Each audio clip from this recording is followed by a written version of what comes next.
Hello everyone. Today we will study about mass and weight.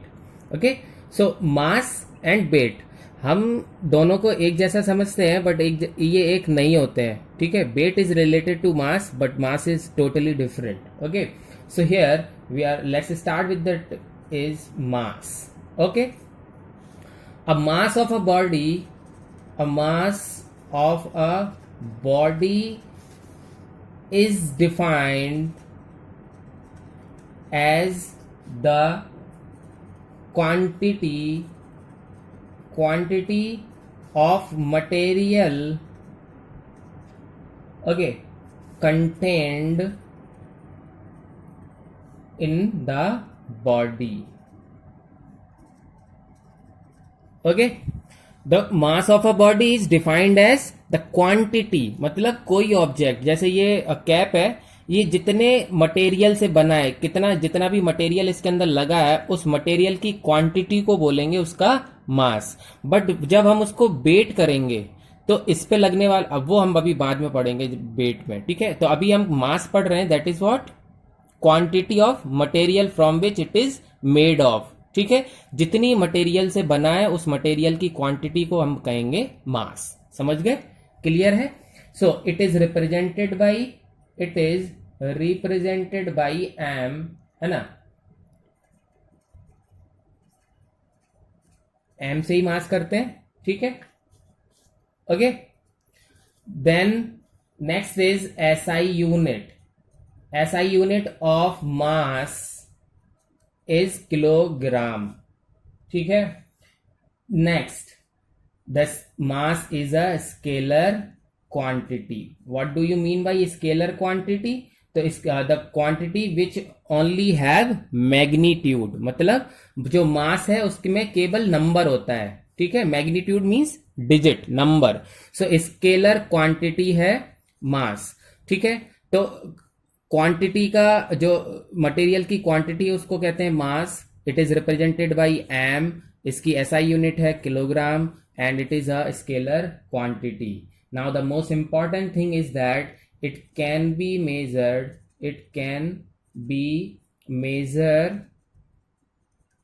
Bye using a common balance. किसी भी common balance से हम major कर सकते हैं. ठीक है. Now it is always constant. अब जैसे ये है, फॉर एग्जांपल, अभी ये कैप बनाने में जितना मटेरियल यूज हो गया, अब तो फिक्स है ना. ये कम मटेरियल कभी ना कम हो रहा है ना ज्यादा हो रहा है. ठीक है. सो मास इज कांस्टेंट. समझ गए? तो जो क्वांटिटी है मटेरियल की वो किसी भी चीज के अंदर कांस्टेंट होती है. So the mass is always constant है. Okay. And another thing is that mass cannot be zero. देखो, अगर कोई चीज है, अगर ये कैप है या कोई भी ऑब्जेक्ट है, अगर वो है प्रेजेंट में, है ना, एग्जिस्ट करता है, तो उसके अंदर कहीं ना कहीं कितनी भी कम से कम क्वांटिटी तो होगी, कुछ ना कुछ. जीरो क्वांटिटी का तो कोई ऑब्जेक्ट नहीं होता है. ठीक है. तो कुछ ना कुछ क्वांटिटी होगी, इसका मतलब उसका मास होगा. तो mass can not be zero. मतलब आप कहें कि मेरे पास एक पेन है एंड उसका मास जीरो है, कैसे हो जाएगा? जब उसके अंदर अगर क्वांटिटी है, कुछ किसी चीज से वो बना है, तो उसका मास तो होगा ना. तो mass can not be zero. Constant होता है, हमेशा फिक्स होता है, और जीरो कभी नहीं हो सकता. ठीक है. ये इतनी सारी चीजें हमने सिर्फ मास के लिए पढ़ी हैं कि mass can be measured by common balance, scalar quantity है, एसआई यूनिट किलोग्राम है, mass can not be zero. ठीक है. Another we have studied conservation of, है ना, लॉ ऑफ कंजर्वेशन पढ़ा है. Law of conservation of mass. That is what? Mass can neither be created nor be destroyed. Okay. So this is what? कि मास को ना हम क्रिएट कर सकते हैं ना डिस्ट्रॉय कर सकते हैं.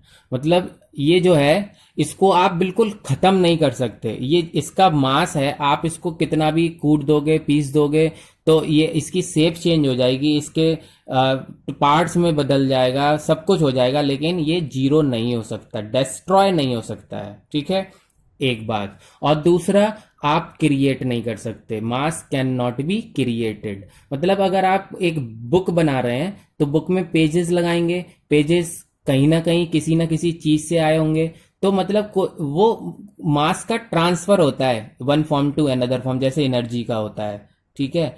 तो mass can not be created, only it changes its forms, ठीक है। पेड़ काटेंगे तो पेड़ का पल्प बनेगा, पल्प से पेपर बनेगा, पेपर से बुक बनेगी, है ना, ऐसे करके हो गया।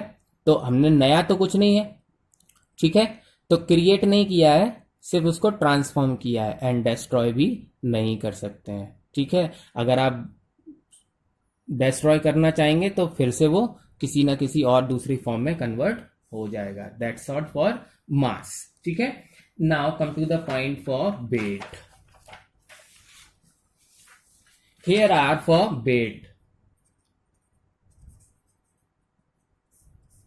वेट क्या है?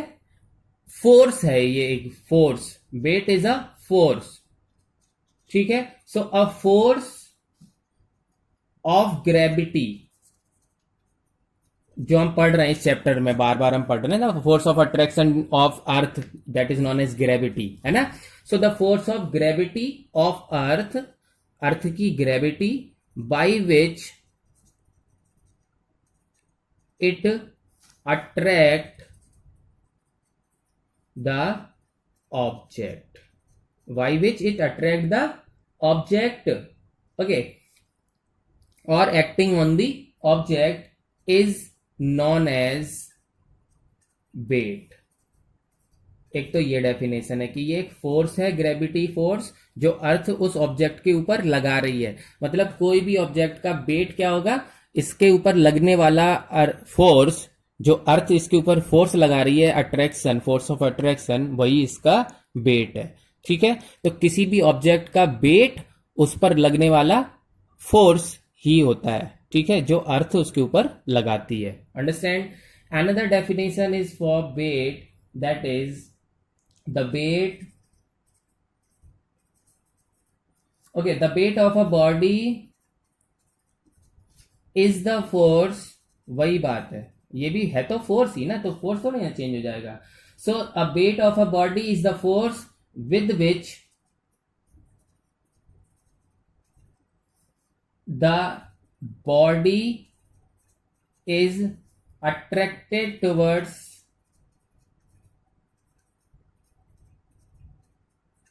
अर्थ। एक ही तो बात हुई, जैसे ए बी के बराबर है तो बी फिर ए के बराबर ही तो हुआ। अब अर्थ इस ऑब्जेक्ट को अट्रैक्ट करे या ऑब्जेक्ट अर्थ की तरफ अट्रैक्ट हो, एक ही बात है ना। So that is what, both are the same definition but in different words, okay. The main thing is what we have to understand कि होता क्या है। वेट क्या है? किसी भी ऑब्जेक्ट पर लगने वाला force of attraction by the earth is called weight, ठीक है। नाउ तो कैसे कैलकुलेट करेंगे? It is represented by, it is represented by W, ये डब्ल्यू से रिप्रेजेंट होता है, मास एम से होता है, डब्ल्यू से, ओके। एसआई यूनिट, तो SI unit of mass is kg, SI unit of weight is newton, क्योंकि फोर्स है ना, तो फोर्स की तो न्यूटन होती है, तो फिर वेट की भी न्यूटन है, ठीक है, okay. Now we know that F is equal to M into A, हमें पता है ये, we know, okay. So the force of attraction of the gravity, gravity है ना, तो A is change to G, acceleration due to gravity. So F is equal to M into G, okay. By definition, और definition में हमने क्या पढ़ा है? A force of gravity is equal to wait, यही तो पढ़ा है कि वही फोर्स ही तो वेट है, तो यही फोर्स तो वेट है, मतलब F is equal to W, that means what, W is equal to M into G. देखो ये इक्वेशन 1, ये इक्वेशन 2, फ्रॉम इक्वेशन 1 एंड 2 हमें मिल जाएगा W is equal to M into G, okay. Understand?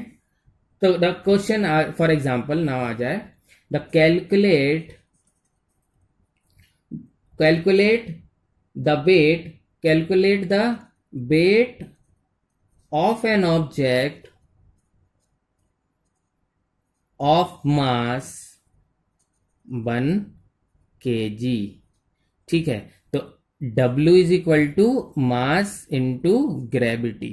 ठीक है, अब मास कितना है 1 kg और ग्रेविटी तो फिक्स है ना 9.8, तो टोटल कितना हो गया 9.8 multiply by 1, that is what 9.8, और वेट की यूनिट क्या है Newton.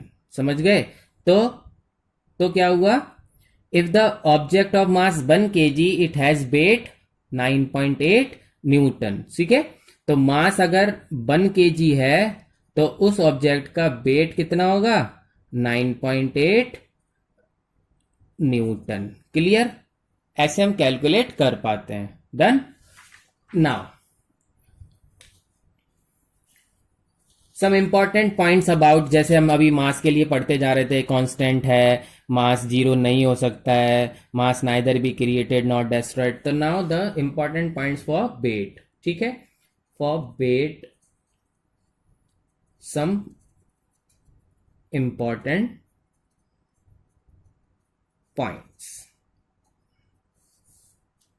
Okay, here it is. The number one, we get the formula for weight is mass into gravity. Okay, ठीक. अब आप ध्यान रखिए, इससे in the previous video we have studied about the gravity can change at place to place.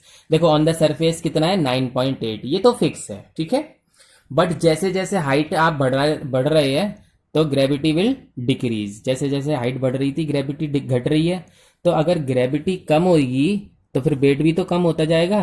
और इसका मतलब क्या हुआ, हम स्पेस में पहुंच जाएंगे तो gravity is zero, that means what weight is zero. Understand? है ना? समझ रहे? So the formula is m into G. So क्या है, एट अ पर्टिकुलर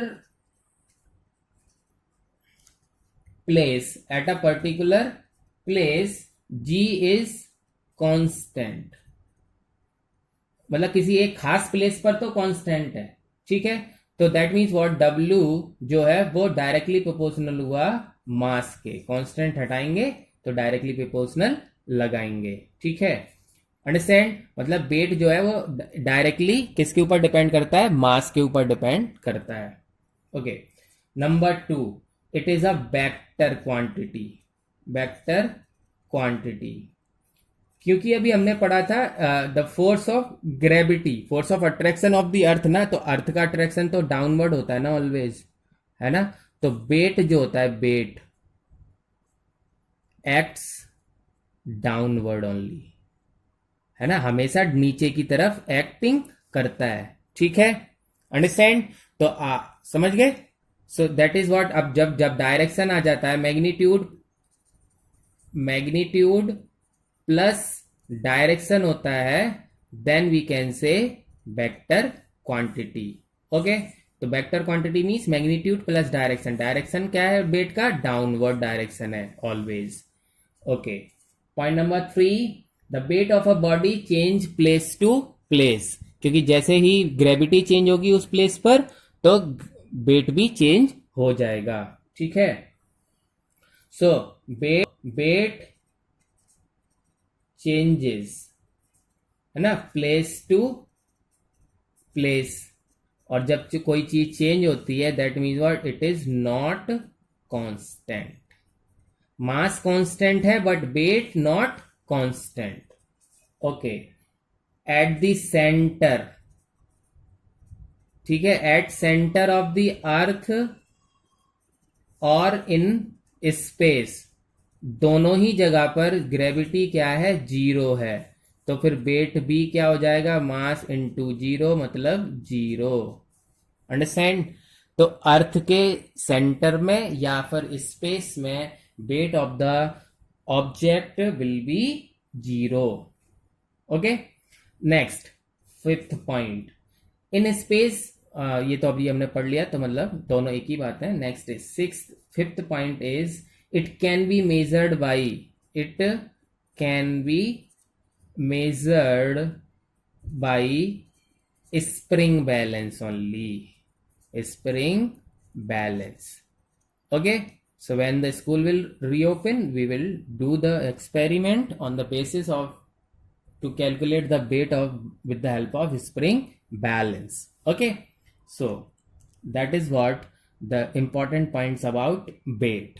तो अभी हमने पढ़ा मास और वेट, ठीक है, और इन दोनों के अपोजिट है, they both are opposite in, ठीक है, mass and weight are opposite to each other. ये जीरो नहीं हो सकता, ये जीरो हो सकता है, ये कांस्टेंट होता है, ये कांस्टेंट नहीं होता है, ये है ना, ऐसे ही पढ़ा है ना अभी हमने. ये स्केलर क्वांटिटी है, ये वेक्टर क्वांटिटी है. So in these point can be written in the tabular form to differentiate between the mass and weight. ठीक है, okay. Now the next topic is to calculate the mass of an object at the moon. ठीक है, so the weight of an object, calculate the weight, क्योंकि mass is always same ना, constant है. तो चाहे वो दुनिया में किसी भी प्लेस पर हो या यूनिवर्स में, चाहे मून पर, आप सब जगह पर मास क्या रहेगा, कांस्टेंट रहेगा, इसकी वैल्यू चेंज नहीं होती है. बट वैल्यू वेट की चेंज होती है ना. तो we have to calculate the weight of an object, ठीक है, at moon, on the surface of moon. Done. तो इसको कैलकुलेट करने से पहले हमें अब मून के बारे में भी थोड़ा समझना होगा. So as we know that the radius of the means gravity of earth is 9.8 meter per second square. Okay, as the moon की जो रेडियस है और उसका वो मास है, ठीक है. So moon has less radius and mass as compare to earth, ठीक है. और हमें जी का फॉर्मूला पता है, G capital M upon R square, ठीक है, यही तो फॉर्मूला है. तो जब मून का मास भी कम है और रेडियस भी कम है, तो फिर ग्रेविटी भी तो कम होगी, ठीक है. सो इसका मतलब हुआ moon has less gravity than earth, ठीक है.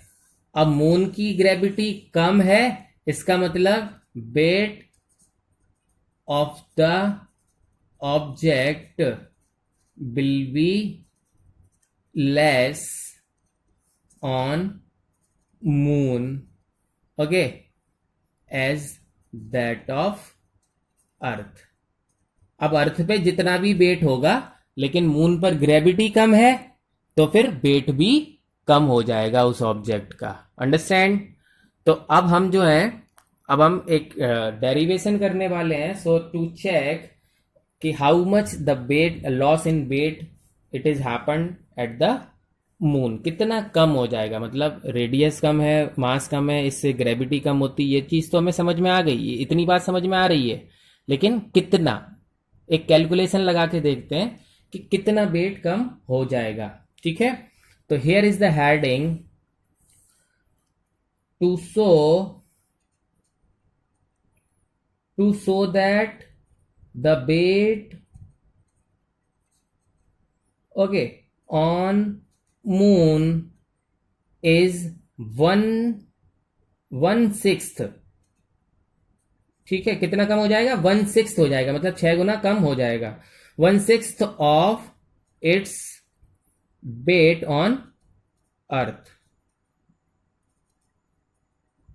मतलब इतनी लाइन तो याद कर सकते हैं हम, ठीक है, कि मून पर 6 गुना कम हो जाए. जैसे यहां पर किसी का वेट 60 है, तो वहां पर कितना रह जाएगा, 10.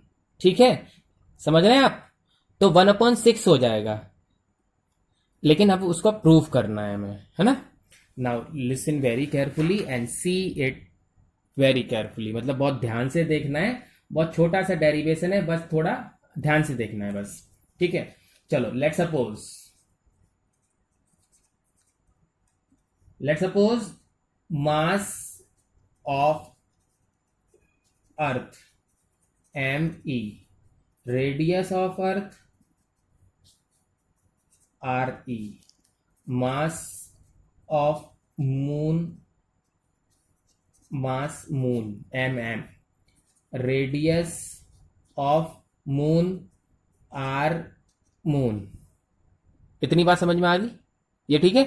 चलो अब क्या करेंगे, G ऑन अर्थ कैलकुलेट करते हैं।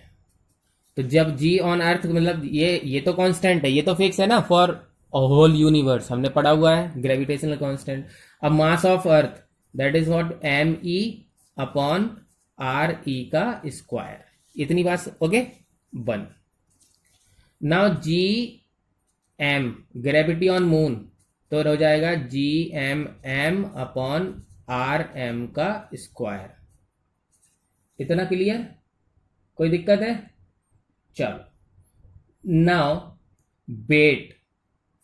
बेट ऑन मून, पहले अर्थ का, चलो अर्थ, बेट ऑन अर्थ क्या हो जाएगा, मास इनटू ग्रेविटी ऑफ अर्थ, है ना। तो जब मास इनटू ग्रेविटी ऑफ अर्थ क्या है, G mass of earth upon RE का स्क्वायर, ठीक है। बेट ऑन मून, तो क्या हो जाएगा, mass into gravity of moon, ठीक है। तो mass into gravity of moon क्या है, GMM, ये M देखो, ये M इंटू M नहीं है, ये सिर्फ ये बताने के लिए कि मास ऑफ मून है, ठीक है, समझ रहे हैं आप। और ये क्या है, RM स्क्वायर, क्लियर। अब हमारे पास दोनों के वेट हो गए, अब हमें रेशियो निकालना है। So this is what equation number 1, equation number 2, ठीक है। Now we will do the ratio of dividing equation 2 by 1, dividing equation second by 1।